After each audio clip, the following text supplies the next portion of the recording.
in the midst of uncertainty, our faith can struggle. Our walk becomes labored, our heart heavy. There's something about the unknown which seems to weaken us. It drains our patience and blurs our focus. Yet, in the middle of everything, stands a faithful God. A God who's not swayed by the struggle, who isn't moved by the winds of chaos. A God who remains faithful even when our faith is fragile. It seems more difficult than ever to not worry about tomorrow. Yet that's exactly what God has asked us to do. For when we cast our burdens on Him, the troubles of the moment begin to fade. When we trust the plans He has for us, our fear begins to subside. When we fix our eyes on Jesus, the author and perfecter of our faith, our focus becomes consumed by clarity.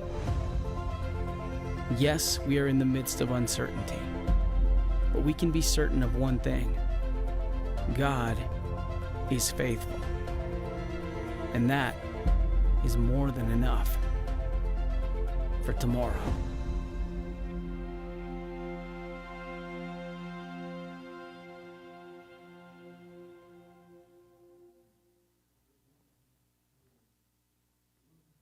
I think that's what we mean when we sing, He is Lord of all, that He is faithful, He can be trusted with tomorrow in the midst of the stuff that we see today.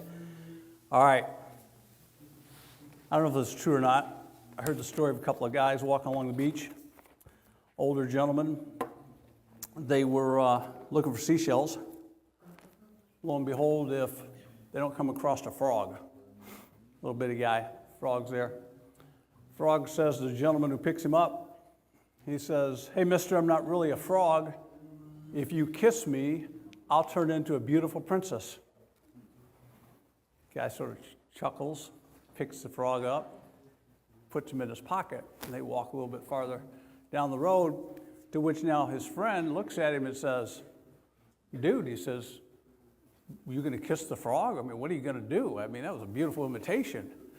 And the guy looked at his friend and he said, "You know what? At my age, I think it's a lot more fun to have a talking frog than a princess."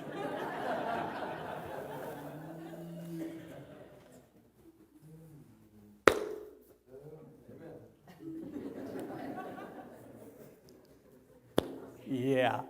Hey, we spend a bunch of money and a bunch of time trying to make ourselves look attractive. That's true. The beauty world has got a lot of funds that they spend, all right? A lot of people go to the gym. A lot of people work on trying to make their exterior look good for other people. All the while, we look and we're trying to say, hey, those people we're looking for, what are those qualities in them that attract us? And I think there's a sense in which what we want to, we want to get to a spot where I think we are people, whether we are single or married, that are attractive to other people, right? We're always wondering, hey, look at that person. Do I like them? Do they fit what I'm looking for? And how often do we stop and say, hey, let's take a good look in the mirror here, and am I the kind of person that others would find attractive, want to be with? How many of you watch Love is Blind? Big deal, right?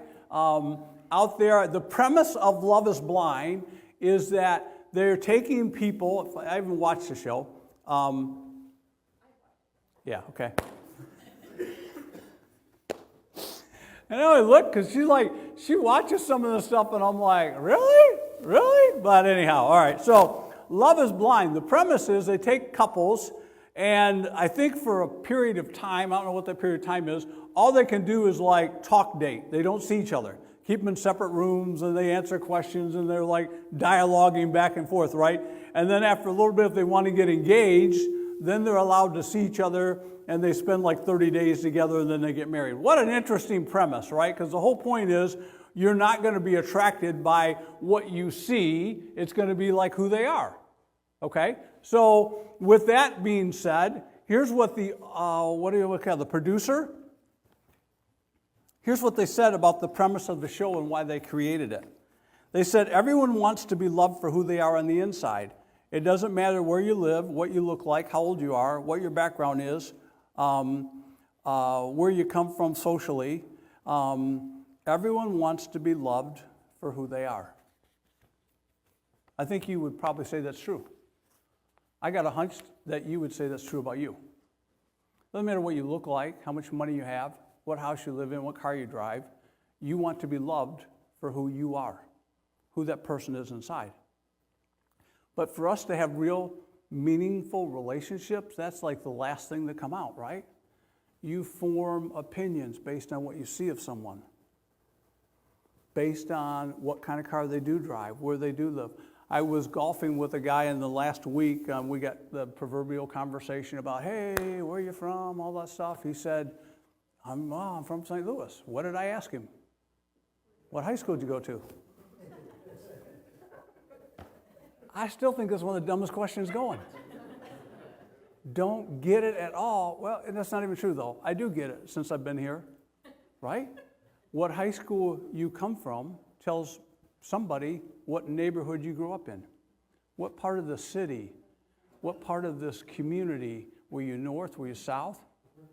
Were you West County? Right? People don't want to be known for what high school you went to. People want to be known for who they are on the inside. And so Solomon, in his book of wisdom, if you will, looked at relationships. And he talked a lot about marriage, talked a lot about friendships, he talked a lot about the qualities and the characteristics that we need in order to be the kind of person that others want to be with. So I'm not asking you today to think about that person that you want to grab. I want you to take a look in the mirror and say, am I the kind of individual that others would find attractive? Married or not, that's secondary, because we can still be good friends. We can still be good friends as students. We can be good friends married. We can be good friends single. You want to be loved. And the people that you're looking at saying, oh, do I want to be friends with them? They want to be loved for who they are. How do I get there, right? So open your Bible, if you would, to Proverbs, if you can find that on your app or whatever. Here's where I want to start. Proverbs, 18. Are we good to go? Proverbs 18:22 says, okay. I don't know what we're doing there. Proverbs 18:22 says, he who finds a wife, let me read it here. He who finds a wife finds what is good and receives favor from the Lord. The one who finds a wife finds a good thing. And that is God's sense of blessing on that individual. Now, he says, he who finds a wife, which obviously gets me a male role and a female role. Let me just say that if you find a spouse, that's a good thing. And that person receives favor from God. And I ask myself, why? Why would Solomon say that? And I think it's because if you go all the way back to when God created man in the garden, he says it's just not good for man to be alone, right? We don't function well alone. So when you find someone that wants to spend their life with you, that's a good thing. And you should take that as a sign of God's blessing and God's favor on your life. Someone in all of humanity decided they wanted to spend their life with you. For some of you, that is nothing short of a miracle. And if you don't acknowledge that, man, you're missing something. Some of you is like, yes, this is a big deal. There are people I'm praying for that I honestly believe it's going to take God's intervention for them to find somebody. Some of you in here I look at, and I think it's going to take God's hand to help you out because there's just the work to be done there, right? So I would say if you found somebody that you can travel life with and it's working, man, just thank God for that, right?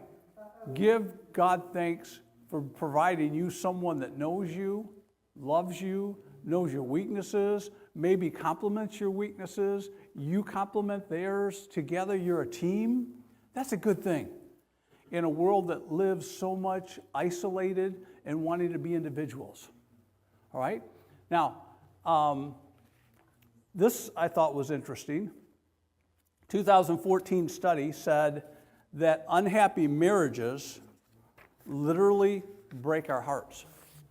People who are unhappy in marriage, Michigan State University did a study which they looked at a number of marriages where there was just contention, battles, fighting, squabbling, right? And they found that people who continually live like that are more likely to develop heart disease. They're more likely to suffer heart attacks, strokes. Their overall health is worse. The study found that stress of an unhappy marriage outweighs the usual benefits of being married. It's not that every marriage is better than none, said the study's author, but the quality of your marriage is really, really important. A good spouse is favor from God. Being with the wrong person, if I say to those of you who have not made a choice, being with the wrong person will mess you up. Some of you, it would be interesting to open a microphone up and have you tell firsthand stories. Because see, the guy gets up in the talking head on Sunday and he tells you these things, and you're like, yeah. And then you talk to real people who have been in bad situations with bad relationships, and they're like, oh yeah, yeah. So it's a good thing to find the right person. Making an emphasis in finding the wrong person can mess you up. I learned this once, it's always stuck with me. You know, whatever you use to catch a person is what you're going to have to keep doing to keep them. Whatever it is that you think you've got to do or to be that's not you in order that you would get somebody is the same thing you've got to keep them on the hook. So if you're using beauty, if you're using money, if you're using your prowess, your strength, your smarts, then you better not ever get ugly. You better not ever get poor. You better not ever get weak, because that's what you use to hook somebody, and you need to keep doing that in order to keep them interested. But if it's your character, if it's who you are on the inside, that's something you got hands-on control over. That's something that age can't take away from you, right? So let me give you three things. Three things that I think that growing people, that are attractive to other people. All right, are we good? I don't know what that means. Can you advance it manually?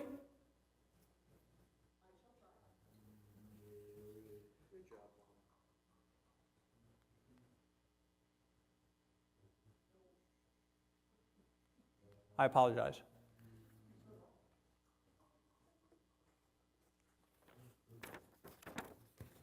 All right.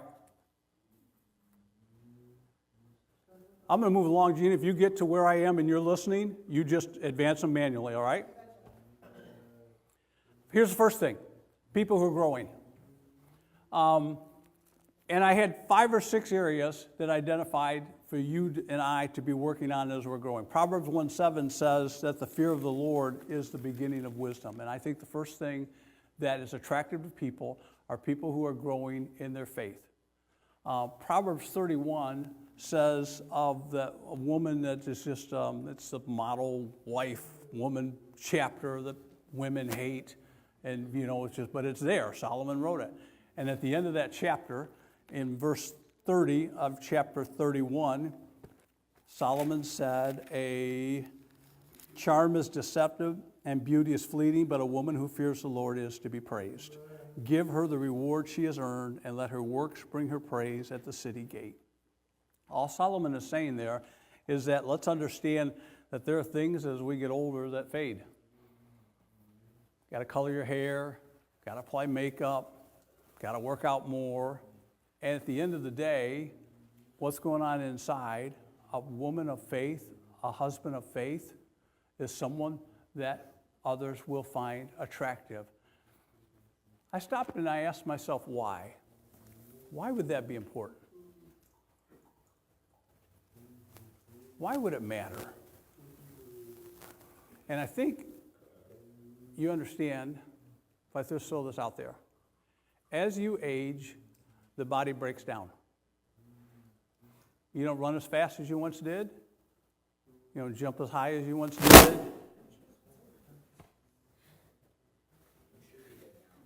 You should be there now. That's what they say. I got it. Don't touch anything. All right.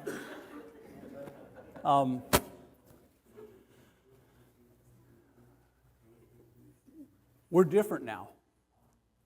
You're different now at 50, 60, 70 than you were at 20. You're different in terms of your body. You're different in terms of how you see life. You have a different outlook. Your faith is something that can continue to grow, that will sustain you, because when the nonsense happens, and it happens to all of us, how will you respond? And it's your character that's going to determine how you respond. How do you respond to a job loss? How do you respond to, yep.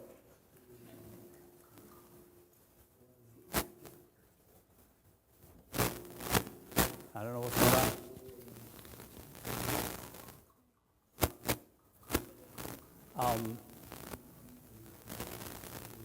I'm going to just stop and pray, because like my brain is like totally other places, and I apologize. Apologize to you, those of you watching at home.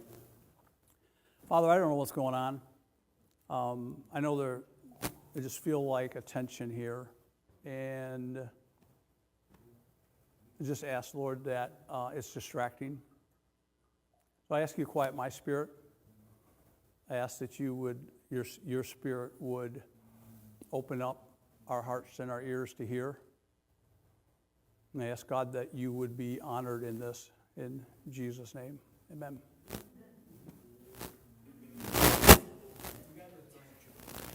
I think I've got 2 sound guys out in the lobby. Would you go grab one of them? Okay? Let's tackle it that way. All right. So let's just move on. The first thing that people are looking for is people who are growing in their faith. I think there's a second thing here. Now I just want to have you turn to Proverbs 19, and we're just going to pick out, just going to walk through just this one chapter and see some stuff here. Okay? Verse 3 says, "A man's own folly or foolishness ruins his life, yet his heart rages against the Lord." And I have in my margin here that it's someone who's blaming others. I think one of the things that's a turnoff, as you're out there looking at people, and you would agree with this, is you find somebody who's playing the victim, you don't want to be with them. So what you want is to be a person that just accepts responsibility for your actions, accepts responsibility for your decisions, and you're not looking to blame God. You're not looking to blame your former spouse. You're not looking to blame your boss. Because we can blame people all day long, right? So I'm not looking to be someone who's casting blame, as much as I want to be a person that can take responsibility for what my role is in this. The next thing that we talked about is people who are generous. Verse 6, "Many curry favor with a ruler, and everyone is a friend of a man who gives gifts." Generosity brings people around you. Stinginess repels people. Giving people are never at a lack for friends. Now, we see it in culture. Everybody wants to be a friend of the rich guy, right?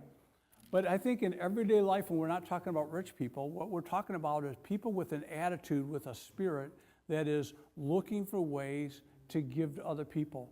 And it might be your time. You might be at work and someone's got a problem, and you're the kind of person that, would you agree with me? There are some people in the workplace that you will never ask for help. And there are others that, like, that's where you want to go, because you know that they'll stop what they're doing, or they'll say, "Hey, can we talk about this, but give me an hour," right? The generous person in your neighborhood, the person that's always available to lend a hand, you know who those people are, and you also know the people who always have the, "Hey, stay off my yard fence. Hey, don't bother me with that," right?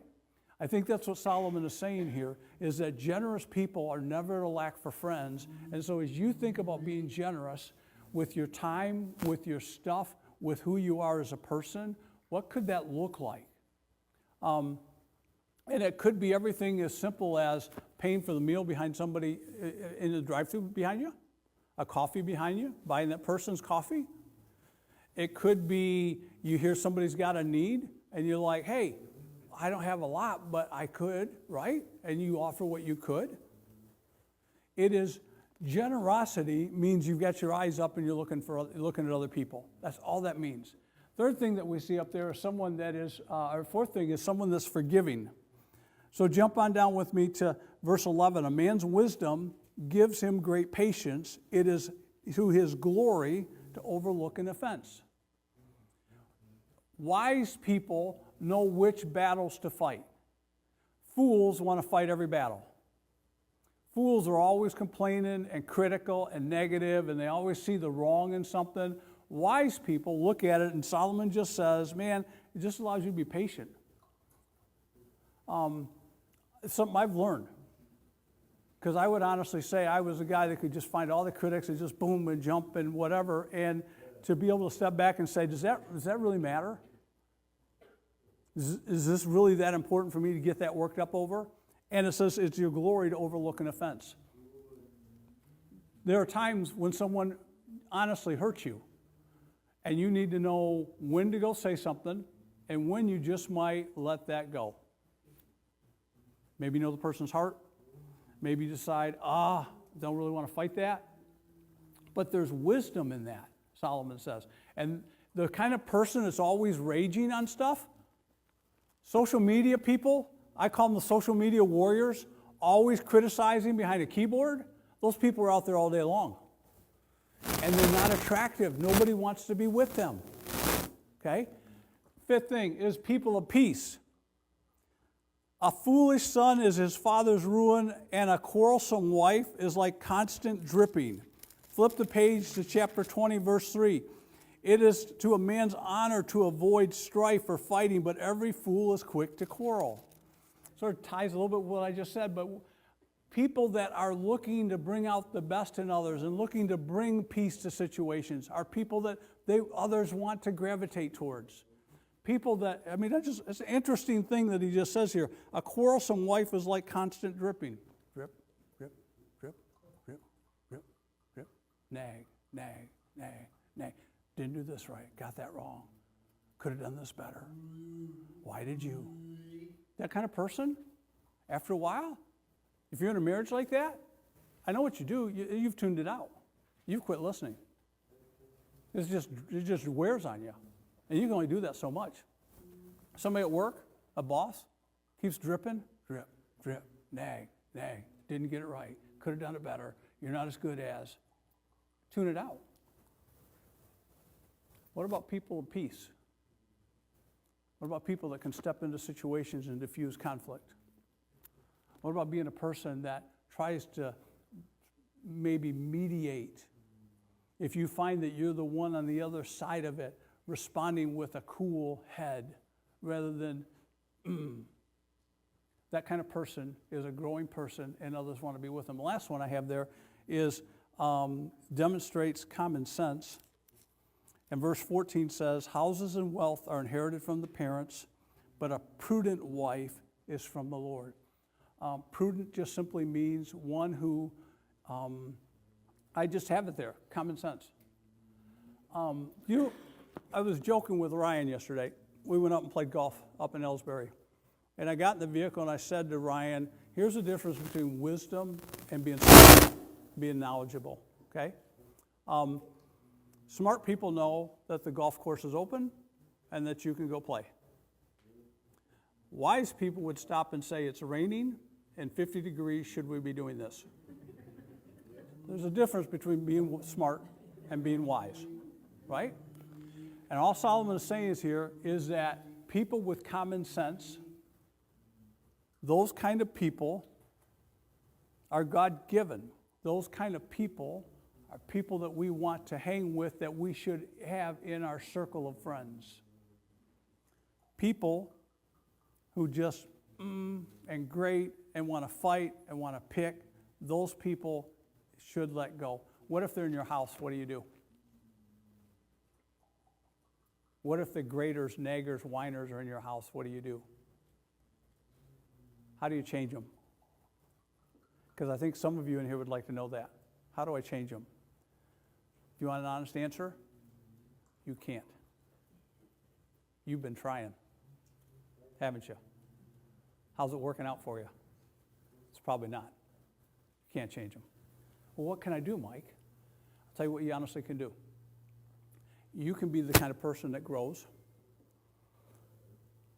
Proverbs 15:1 says, a soft answer turns away wrath. When the nagging, when the fighting starts, how do you choose to respond? That's all I can control. How I choose to respond in those situations. What kind of person am I when stuff and conflict comes my way? How do I respond? And then you pray. And you ask God to work in their heart. And you ask the Lord to change them. And you ask the Lord, show me if there's any way in me that I need to correct. Because at the end of the day, all you have control over is you. And what I like to do is do this. You came at me this way, so I responded in kind. I'm just doing what you did. You started it, so I'm going to finish it. And it's happening in couples, it's happening in friendships, and it doesn't work. So you be the different person. You be a person who's growing. Hey, the second thing that I think that people are looking for in marriage is people who are faithful. Turn with me to Proverbs chapter 5. Proverbs 5 and 6. Solomon's got a couple of different paragraphs in here of dealing with the adulteress, dealing with those who are unfaithful to their vows. I just want to look down here. I'm in chapter 5. My son, listen, pay attention to what I'm telling you, that you would get discretion or wisdom, that your lips would have knowledge. Verse 3 says, the lips of an adulteress drip honey, and her speech is smoother than oil, but in the end she's bitter. She is sharp as a double-edged sword. Her feet go down to death. Her steps lead straight to the grave. She gives no thought to the way of life. Her paths are crooked, but she knows it not. He's pretty graphic in just saying that people that are unfaithful in their vows, it leads to pain. It leads to death. There's very little good that comes from it. Watch out. Moms and dads, we need to teach our kids this. We need to show our kids and teach our kids by both our words and our actions what faithfulness looks like. Because there's a lot of people out there that want to seduce to a different agenda. And we just assume, hey, we're Christians. Happens to good couples all the time. He goes on, he says, now then, my sons, verse 7, listen to me. Keep to a path far from her door. Do not go near the door of her house, lest you give your strength to others and your years to one who is cruel. One of the things that happens when people get caught in just being unfaithful is they find it does drain the energy out of them. It sucks the life out of them. That's all Solomon's saying there. Sucks the life a couple of ways, right? You're trying to hide a secret. That gets to be very tiring after a while. You're trying to keep your story straight. You're trying to keep your phone hidden. You're trying to keep your records, your financial, the money you've spent hidden. Man, it gets old. It gets hard. And then, once it comes to light, then there's a sense of the pain of that.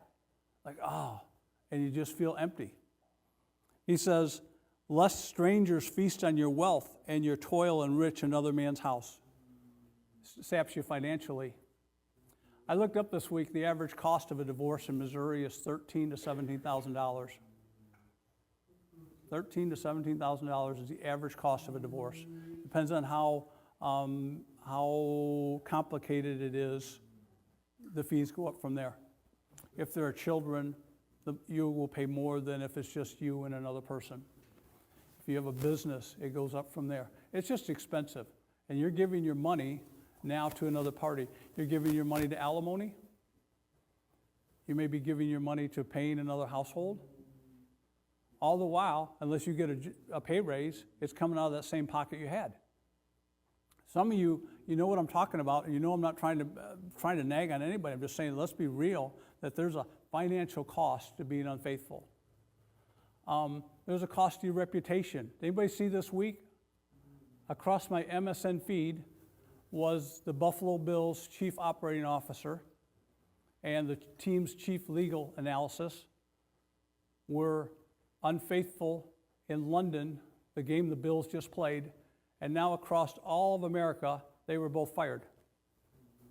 So not only is it private, it's just like everybody, your friends, everybody just knows not only did you lose your job, but why you lost your job, because you were unfaithful on a road trip and the team fired you. There are tolls that people pay when they are unfaithful. And we think that we can be the exception. And Solomon just says it's probably not going to be the case. At the end of your life, verse 11, you will groan when your flesh and your body are spent. You will come to a point where as your days wander, there's just regret, and you've got to deal with that. You know what I believe? I believe that God is a God of second chances. I believe that God is a God of grace. I believe that that's where mercy and forgiveness of the Lord come in. But I wish, as I talk to sometimes people whose kids don't like them, that pain doesn't just magically get erased because you're forgiven. And no parent I know that loves their kids wants their kids to not like them. And yet I hear stories, and I talk to people, and they're not there, and it just hurts. Praise God for some, where I've heard like you guys celebrate holidays together, family can come together. You just have to understand how really miraculous that is, that does not happen a lot. Often there's estrangement and there's pain and there's like anger. And it's just because we didn't keep our vows. We weren't faithful. The National Marriage Project at the University of Virginia released a study. Does it matter if people have sex before marriage? So I you know what I really honestly feel as pastor? Like that's one of those things like the church is the only one saying, no, don't have sex before marriage. Most everybody else is like, hey, it happens, no big deal, right? Don't worry about it. University of Virginia did a study, what they call the Vegas fallacy, the idea that what happens in Vegas stays in Vegas, or what happens before marriage doesn't affect marriage today. Here's what they found. That the ghosts of prior romances can haunt the new ones. That those who have had more romantic experiences are more likely to have lower quality marriages than those with a less complicated past. This doesn't mean that sex before marriage will doom a marriage, but sex with many different partners may be risky if you want a high quality marriage. Tough to get rid of the memories, except for the grace of God. That's all they're saying there. Comparing, wondering, get a phone call back sometimes, oh man. And you're dealing with all that. Moms and dads, you can't stop what you've done. I've read studies that say anywhere from 70 to 80% of people have had sex before marriage. So you can't erase that. What you can do is this. What are you going to teach your kids? What will you say to your kids? And what will you tell them why? Because if they look at you and say, but you did it, what will you say? They're over there. What will our answer to them be? And here's why it pains me. Because I honestly believe that it does affect the health and vitality of the marriages today. And what I would say to you is, but I would love for your marriage, the one that you have, to be as good and awesome and stay with you for the rest of your life and not have to take the baggage with you. I once did an experiment. I brought in a Krispy Kreme donut. I had a class of 8th graders, 30 of them. And I had that donut, and I started over here with Patty, and I said, here, I just want you to take and smell the donut. Just handle it and smell the donut and just pass it on. Now you can imagine, 38th graders. We went that baby, went all, and by the time I get it back, it is not a Krispy Kreme donut. If you can imagine, right? It's been touched, it's been handled. One boy in the back took a bite, go figure. Yeah. And now I said, imagine this is your heart that you want to offer somebody on your wedding day. That's what I don't want them to do. I don't want them to offer a heart that's been mangled and bit out of and touched and squished. I want them to have a heart that's fresh, that they offer to their bride or to their groom, and it's like there's not a lot of baggage that they got to deal with. I think relationships that are thriving is because there's a commitment and there's a loyalty to them. As a friend, as a spouse. Here's the third thing. People who add value. Proverbs 12:4, we said a wife of noble character is her husband's crown, but a disgraceful wife is like decay in his bones. Relationships that are a pain in the butt are just, But you have a marriage where a husband and wife complement each other and they bring value to each other. What's it look like to bring value in your relationship? What if you were the kind of person that every day tried to bring value to the people around you? What would that look like? What about listening? What about just something as simple as committing yourself for 30 days that you will listen first? Just hear what the other person's got to say.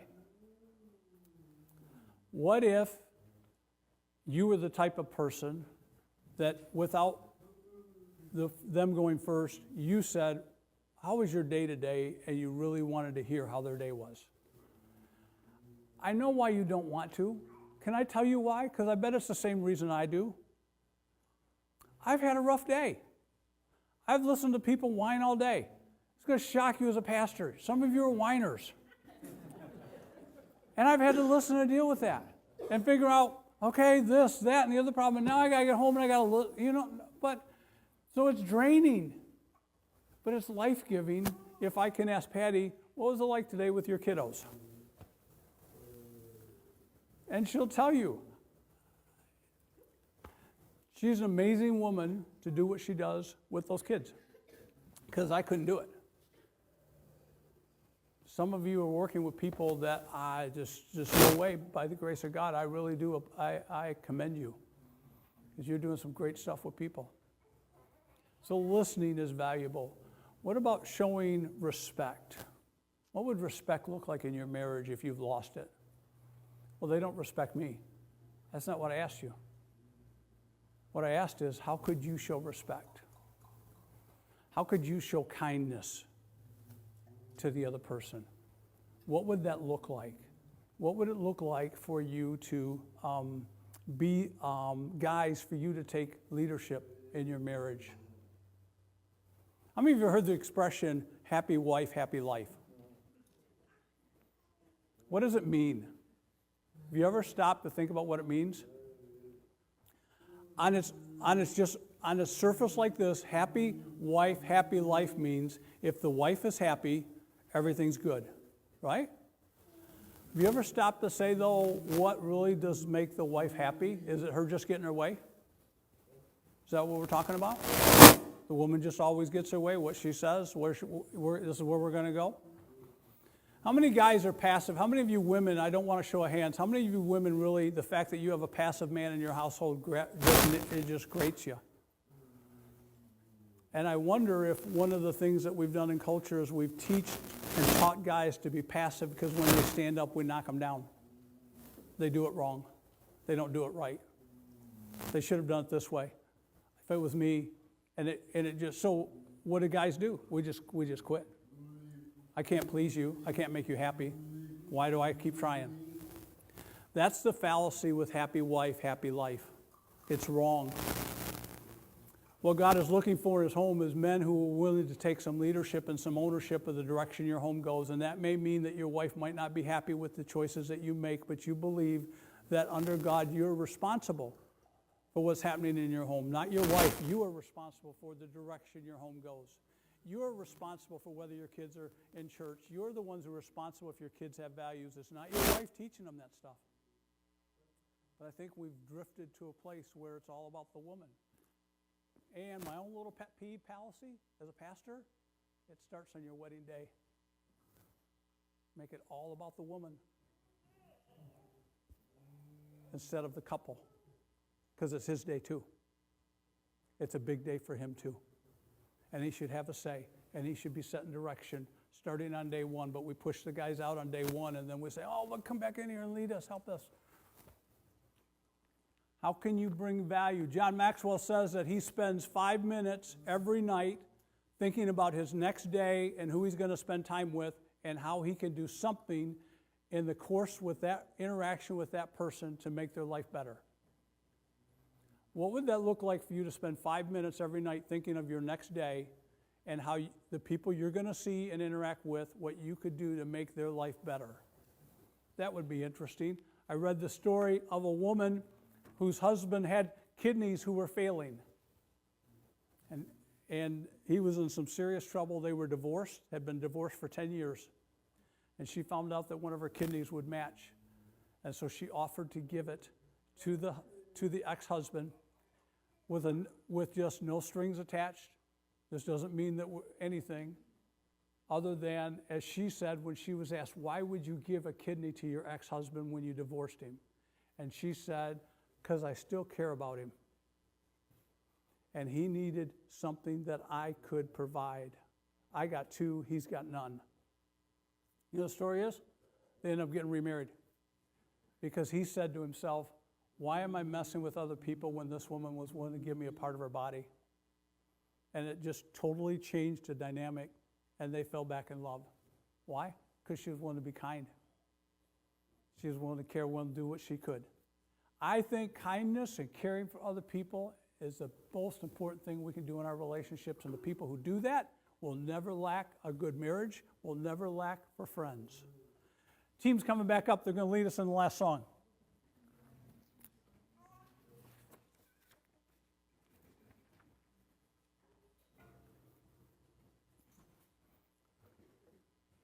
There was an article called, here was the headline. Do you want a happy marriage? Do the dishes together. It was a report from the Council of Contemporary Families that suggests that the answer to the question of how do I have a better marriage is for couples to do the dishes together, which to me sounds so absurd as one who hates to do dishes. And I have a dishwasher. True? I hate emptying the dishwasher. I hate putting dishes in. Hey, Mike, can you put your plate in the dishwasher? I'm like, why? The sink's right here. That really is the way I approach a lot of things, right? How's it going to get from the sink to the dishwasher? I know it's not my problem. I got it to the sink, right? Which is better than some of you that I've seen leave it on the table. So I feel like I'm better than some of you, okay? People that like to leave their stuff on the table, I'm like, what is wrong with you? Can't you get it to the sink?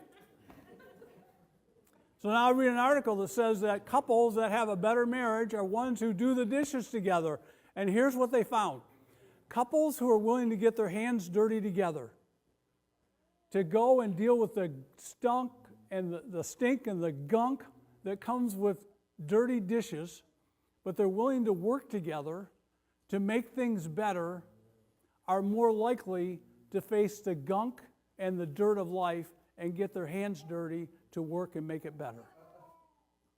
And I thought, wow, could I have a better marriage if I would just empty the dishwasher? So truth be told, yesterday, not only did I fill it and empty it twice, but I also filled the sink with the pots and pans and did them. And I felt like, well, yes, thank you. I would like some recognition of that, because that is a big deal. And I thought, those of you wondering how life gets better, I'm being just as real as I can right now. It's not very complicated. It's just starting right where you are. It's getting your hands dirty. It's being committed. It's being willing to grow. It's willing to do the hard stuff together. And then one day takes care of another day, and you're at 38 years.